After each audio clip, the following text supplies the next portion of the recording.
Imagina que você aceita fazer o trabalho pesado de faxineiro num antigo espaço de diversão desativado há décadas atrás. O acordo é que você vai ter que ficar uma noite limpando até o amanhecer, mas infelizmente você não sabia que o local é assombrado por robôs animatrônicos que no passado colocaram muitos sorrisos nas caras das famílias que frequentavam o parque Willy's Wonderland. Essa é a sensacional história de Willy's Wonderland, filme lançado em 2021 e que também é conhecido como Five Nights at Freddy's versão do Paraguai. No entanto, esse filme consegue ser melhor que o original em muitas coisas. No vídeo de hoje eu resumo a história e dou as melhores dicas para que as pessoas meio bestinhas desse filme sobrevivessem a esse local endiabrado, ou pelo menos a maioria delas, já que o Nicolas Cage aparentemente não precisa da minha ajuda. Então já morde o botão da inscrição do canal e joga o seu Red Bull nesse botão do like. Não esquece de dar o like e seguir o canal. O filme se inicia no Willy's Wonderland, um parque de diversões desativado. É aí que vemos um homem e uma mulher aleatórios totalmente perdendo as estribeiras ao ouvir um barulho no local. Eles correm, mas o rabinho de cavalo aí é arrastado e finalizado em seguida, o que não é diferente com a mulher, que também parte desse mundo. Já era! É aí que conhecemos o Nicolas Cage. Eu sei que não é o nome do personagem nesse filme. Bom, talvez seja, já que na ficha técnica do longa ele é apenas descrito como o zelador. O cara é basicamente um badass dos anos 80, pilota um Camaro, usa óculos escuros, uma jaqueta de couro bem maneira e bebe um energético chamado Soco. Mas que eu aqui vou tomar a liberdade pra apelidar de Fake Bull. Infelizmente Nick Cage não tem olhos de águia, já que o pneu do Camaro fura quando ele passa numa tábua cheia de pregos. O Nick chama o resgate e o mecânico explica que a cidade onde ele tem a oficina é basicamente um estacionamento de trailers e nem tem internet. Nesse meio tempo conhecemos uma magrela chamada Liv. Ela por algum motivo tá tentando queimar o Willy's Wonderland, mas na hora H é impedida pela xerife Lund, que a prende dentro de casa. Enquanto isso, Nick é avisado de que o conserto da caranga vai ficar por volta de $1000. O problema é que como aquela cidade foi o local onde Judas perdeu o rabicó, o mecânico não aceita cartão e nem transferência eletrônica, apenas o bom e velho dinheiro. Não bastando isso, o único caixa eletrônico da cidade tá quebrado, o que faz o mecânico propor um trato com o Nick. O cara da jaqueta legal tem que ficar uma noite inteira no Willy's Wonderland faxinando o lugar para reinauguração, sendo que o conserto será pago pelo bambambam da cidade, chamado Tex McAdoo, o atual dono do parque. Nicolau aceita o trato e até ganha uma camiseta bem maneira. Se você for um Zé Ruela pra aceitar vestir essa aí. É aí que percebemos que o Tex McAdoo tem segundas intenções com Nick. E eu não tô me referindo ao festival Deixa Cair o Sabonete não, já que vemos o cara passando o cadeado e uma corrente na porta do parque, o que vai impedir o Nick de abandonar o local. Ih, rapaz. Sem tempo a perder, Nick começa o trabalho de diarista, porém ele percebe que algo de muito errado não tá nada certo, já que a avestruz do Cocoricó diz que vai se alimentar da sua carne e ataca o cara. Vou te comer! Infelizmente essa avestruz animatrônica pegou o cara errado pra Cristo, pois Nick não se surpreende com essa capirotice alheia e mete o rodo na cara da galinha mutante.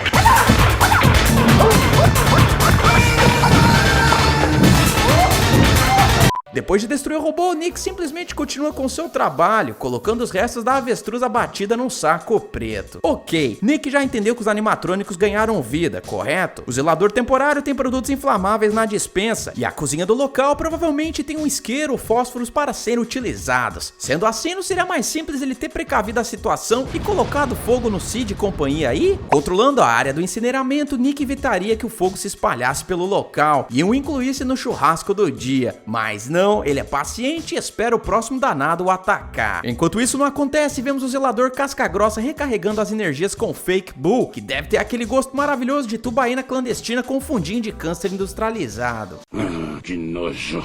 Nick também encontra uma antiga máquina de pinball no local, que ele faz questão de limpar, jogar e dar uma bimbadinha na máquina? Que viagem é essa, véi? Nesse meio tempo, revemos Liv sendo resgatada pelos trouxas dinâmicos, um bando de jovem tapado que eu nem vou perder meu tempo pesquisando o nome. O único cara que é mais ou menos importante nessa história é esse cara, que eu vou chamar de adolescente genérico. O adolescente genérico tá na da Liv há muito tempo, só esperando o momento certo pra sair do banco da friendzone e entrar no campo. A garota, no entanto, não tá interessada no rala e rola, já que a prioridade dela é colocar fogo no Willy's Wonderland e de alguma forma salvar a vida de Nick no processo, que ela tinha visto entrando no local local horas antes. Os jovens dinâmicos chegam no parque e Liv bate na janela para chamar a Nick, que ouve os pedidos para que ele fuja do local o quanto antes. Porém o nosso badass perde a paciência logo e volta pra faxina. É aí que chega a hora de limpar o banheiro da estação da Sé, o que, diga-se de passagem, ele faz com maestria. Infelizmente os animatrônicos ganham vida novamente e zoam com a cara do trabalhador honesto, já que o espelho do banheiro é calabreado com uma ameaça direcionada a Nick. Que filha da... É aí que ele é atacado pelo Donkey Kong da 25 de março, o que acaba em mais um episódio de... Trocação!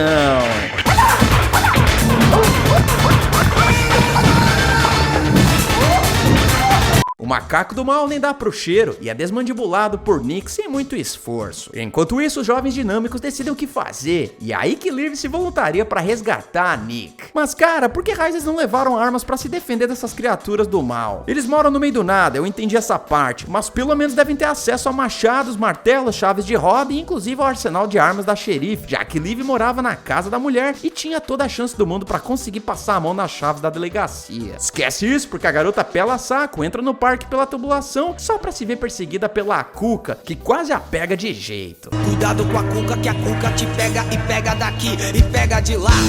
Felizmente ou não, Liv escapa do ataque e ela mais uma vez vai encher o saco do Nicolas Cage. Do lado de fora vemos batutinhas dinâmicos decidindo o que fazer, o que não acontece porque a vida decide por eles e o teto do Willis desaba, colocando todo mundo no baile dos robôs capirotescos. Olha só, esse prédio não tem mais do que 3,5 metros de altura, conforme a gente pode ver no começo do filme quando Tex McAdoo faz o trato com o Nick. Sendo assim, a turma dos dinâmicos aí poderia muito bem ter empilhado as cadeiras e mesas do salão de festas para subir pelo teto novamente e sair do local, mas não, bora enfiar a cabeça dentro da boca da marmota. A turma toda se reúne, com exceção desse casal de abestadas que decidem fritar um bife em outro cômodo.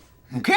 É óbvio que se separar numa situação dessas é a pior coisa a se fazer, mesmo que aquela vontade nos Países Baixos bata forte. Sendo assim, eles deveriam ter ficado juntos e o mais distante possível do palco onde os animatrônicos se encontram. É na cozinha que mais um episódio de Liv e Chatonilda se inicia, pois a garota revela pra Nick que aquele local foi aberto por um maníaco chamado Jerry Roberts. O cara basicamente tinha tara em comer os inocentes clientes do local. Infelizmente, a bizarrice não parou por aí, já que para ser contratado para trabalhar lá, as pessoas precisavam ser completas birutas, exatamente como o Jerry. Nesse lugar havia uma sala especial, reservada para quem fosse escolhido pro Jerry comer, o que rende o presunto desse inocente garotinho leite com pera aí. Como mais e mais pessoas desapareciam no local, os tiras sentiram o cheiro da treta e invadiram o Willis, só para descobrir que Jerry e seus 7 empregados se autofinalizaram. De acordo com a lenda, eles fizeram um pacto com o tinhoso lá de baixo para que as suas almas pudessem habitar os animatrônicos, o que, diga-se de passagem, deu muito certo. Como Nick não poderia cagar mais para essa situação, os batutinhas ficam sem saber o que fazer. E é nesse momento que aquela música do capeta que vai ficar na sua cabeça o dia todo começa a tocar, fazendo todo mundo ir conferir o show de aberrações. It's your birthday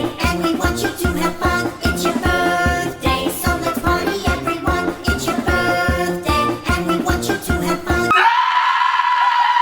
Nessas horas eu me pergunto, por que raios que eles foram exatamente na direção do perigo? Não faz sentido, ainda mais pelo fato deles saberem que os animatrônicos estão encapetados. Esquece isso, porque esse dinâmico aí é atravessado pelo Don Lixote e o grupo abestado se separa. Outro Zé Ruela é pego pela Sininho Capiroto e pelo La Cucaracha, sendo mastigado deliciosamente por eles. Como se não bastasse esses caras, o casal rala e rola são interrompidos pela Cuca, que dessa vez pega os dois de jeito. A gente tem um vislumbre de inteligência quando o adolescente genérico liga pra xerife Lund, avisando que Liv tá no Willis e sendo caçada pela capirotagem bonecal. Isso faz a mulher da lei e um recruta genérico irem até lá salvar os dinâmicos. Bom, na verdade só ele e Liv mesmo, já que todo o resto se lascou. Liv se esconde do Don Lixote debaixo de uma mesa, o que eu sinceramente não entendo, já que o Catiço tá com uma espada do tamanho do braço do The Rock. Vai demorar uma eternidade pra ele pegar essa espada e fatiar a garota pra viagem. É exatamente por esse motivo que Liv tinha a vantagem do animatrônico ser bem mais pesado e portanto mais lento que ela, o que ela poderia usar como vantagem, arremessando os itens do cenário pra derrubar o boneco do mal, que com certeza não levantaria tão cedo. Dando mais uma bimbadinha na máquina de pinball, Nick toma o seu fake bull e parte pra mais um episódio de Trocação.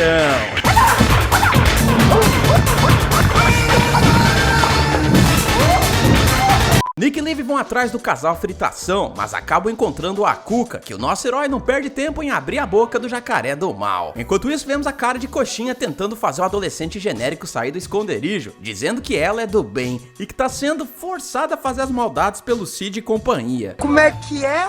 Cara, só um imbecil acreditaria nesse papinho furado, sendo que... Ok, aqui vamos nós. Liv entra no local e fala pro moleque correr, mas ele se nega, acreditando na cara de coxinha, que o engana mais fácil do que criança pegando troco em bala na padaria, o que faz o seu problema de torcicolo ser resolvido pela língua da animatrônica, definitivamente. Nesse meio tempo vemos a xerife da cidade revelando pro recruta o que tá rolando no baile da capirotagem. É aí que descobrimos que o Tex McAdoo tentou reabrir o Willis anos depois que a polícia invadiu o local, porém o negócio se mostrou uma barca furada pior do que a do Titanic, já que os animatrônicos já possuídos começaram a bater nos clientes, o que obrigou Tex McAdoo a ter uma sensacional ideia: demolir o local. O problema é que os animatrônicos possuídos não gostaram nada disso e devoraram o construtor que iria fazer o serviço, o que deixou todo mundo apavorado a ponto de ninguém aceitar fazer a demolição. Pra colocar aquela cerejinha no topo do bolo de bosta, os animatrônicos continuaram comendo os moradores da cidade, até que a xerife Tex McAdoo e o mecânico fizeram um acordo com eles. Ao longo dos anos, eles enganaram os turistas aleatórios para que eles limpassem o prédio, oferecendo-os como sacrifício para impedir a matança dos animatrônicos. Infelizmente, os pais de Liv estavam entre as vítimas. A garotinha, por um milagre do roteiro, sobreviveu ao buffet e foi adotada pela xerife, que se sentia com baita peso na consciência. Conforme a mulher dá a letra e explica o que aconteceu, a gente vê 8 presuntos sendo finalizados pelas criaturas no passado. Nesse meio tempo, vemos Liv, a cara de coxinha, caindo na trocação, já que Nick precisa recarregar as energias com mais fake bull e mais uma bimbadinha na máquina também. Quando a garota parece estar levando a pior, Nick chega ao resgate e laça a danada, se preparando para finalizá-la, o que não vai rolar agora, porque a xerife chega na situação pedindo desculpas pro Sid Willie logo depois. A mulher manda o recruta escoltar a Liv de volta pra cidade, enquanto ela vai ficar esperando do lado de fora até Nick ser devorado. O problema é que Nicolas Cage acabou de beber a groselha e asfixia a Sininho Capiroto até ela... apagar? Como é que raios uma robô vai desmaiar por falta de ar se ela não precisa de oxigênio para sobreviver? Ninguém se importa.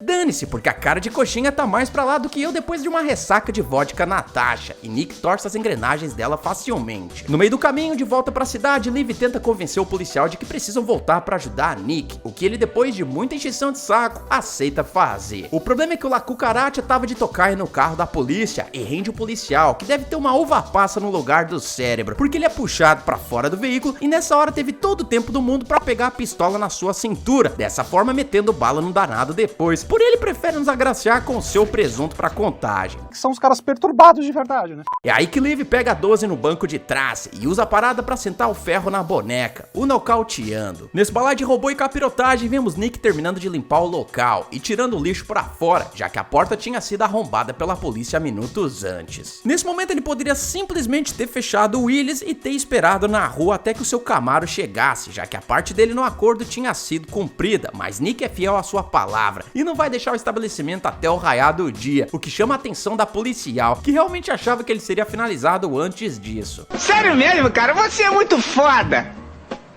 Isso é demais! A mulher tenta render o cara novamente, mas agora é a hora do chefão, porque Sid Willie chega nas costas da mulher e a tesoura com as suas unhas de uma vez só, o que dá pra gente o último episódio de Trocação.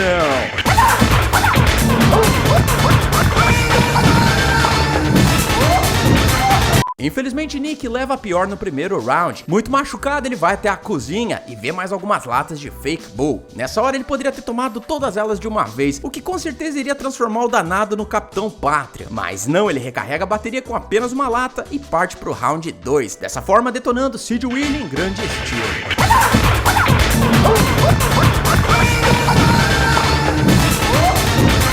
É aí que o dia amanhece e vemos Tex McAdoo e o mecânico totalmente perplexos com a vitória de Nick, que pega as chaves de seu Camaro. A Liv Chatonilda também chega no rolê e ganha permissão para deixar aquela cidade com o nosso herói, que a propósito amassa o La Cucaracha no meio do caminho. No entanto, algo surpreendente acontece, já que a Sininho do Mal apenas tinha desmaiado depois de cheirar a virilha do Nick, e aproveita a alegria de Tex McAdoo, que já tá pensando em reinaugurar o Willis colocando fogo no tanque de gasolina do carro dele, o que dá mais 2 presuntos assados para contagem. Willis Wonderland teve avaliações medianas da crítica, porém boas do público, que elogiou a vibe anos 80 do filme e principalmente a porradaria de boneco dada por Nicolas Cage. Eu vou falar pra vocês que eu me diverti muito com esse filme, principalmente com algumas linhas de diálogos com humor sarcástico e bem colocado. Falando agora do nosso herói, é bizarro que ele não tenha uma fala sequer nesse filme, o que até agora tá me fazendo pensar o que pode ter acontecido no passado desse personagem. Se por um lado o Nicolas Cage traz um personagem principal bem interessante interessante, o mesmo não pode ser dito sobre os coadjuvantes, que nada acrescentam pra trama. O roteiro também é bem mamão com açúcar, mesmo que em alguns pontos seja muito mais violento do que seu primo rico. E sim, eu tô falando de Five Nights at Freddy's, sendo que eu preciso ser honesto com vocês e admitir que eu gostei muito mais desse filme aqui do que a adaptação dos games, sendo que a minha nota pra Willy's Wonderland é um 7. Como o filme foi exibido em poucos cinemas durante a época da pandemia, a bilheteria sofreu bastante com isso, arrecadando apenas $450 mil para um orçamento de 5 milhões. No entanto, o longa foi tão bem recebido no streaming que a produtora confirmou que está desenvolvendo uma continuação, não revelando se Nicolas Cage estará de volta ou não. Se vocês quiserem esse segundo filme por aqui, deixa a frase "eu quero" no campo de comentários. Também segue a gente nas redes sociais que estão aparecendo aí pra vocês, e agora bora pra contagem de presuntos. O total de corpítios em Willy's Wonderland foi de 28 presuntos, e o troféu presunto de ouro vai pra Xerife Lund. Eu tô deixando uma playlist aí na tela chamada Bonecos do Terror, onde eu já trouxe outros filmes do gênero, como Five Nights at Freddy's, Chucky, Annabelle e muito mais. Eu espero que vocês tenham gostado, eu vejo vocês no próximo vídeo e valeu!